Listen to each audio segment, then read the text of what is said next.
সম্পূর্ণ নিরামিষ একটা পটলের রেসিপি আপনাদের সাথে শেয়ার করব, সেটা কাজু বাদাম আর দই দিয়ে। এটা বানাতে পটলগুলো আমি এইভাবে ছুলে নিয়েছিলাম একটু একটু করে রেখে, আর সাইডগুলো ছুরি দিয়ে আমি চিড়ে নিয়েছি যাতে মশলাগুলো ভালো ঢোকে। তা কাজু বাদামও ভিজিয়ে রেখেছি, আর পটলের এই দুই মুখগুলো দেখুন এইভাবে চিড়ে নিয়েছি। একটা বাটিতে মশলা তৈরি করে নিচ্ছি। নুন, হলুদ, জিরে, ধনে, কাশ্মীরি লঙ্কার গুঁড়ো, অল্প একটু জল দিয়ে মিশিয়ে রেখেছি। ধনেটা আমি অল্প দিই।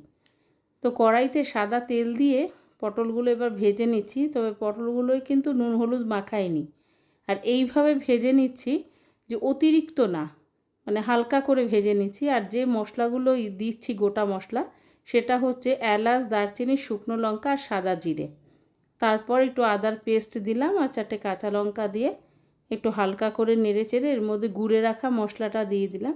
আর এই মশলাটার থেকে যতক্ষণ না তেল ছাড়বে ততক্ষণ কিন্তু আমি অন্য কিছু এর মধ্যে দিচ্ছি না। এবার কাজু বাদামটা দিয়ে দিলাম, দিয়ে এবার ভালো করে মিশিয়ে নিলাম। মিশিয়ে নিয়ে আমি এর মধ্যে টক দইটা দিচ্ছি। টক দইটা দেওয়ার সময় অবশ্যই লো ফ্লেম করে রেখেছিলাম, না হলে ফেটে যেতে পারে।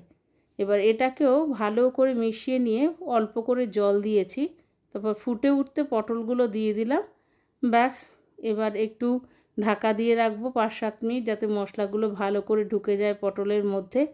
তারপরে স্বাদের জন্য একটু চিনি আর একটু গরম মশলা দেবো এর মধ্যে, আর একটুখানি ঘি।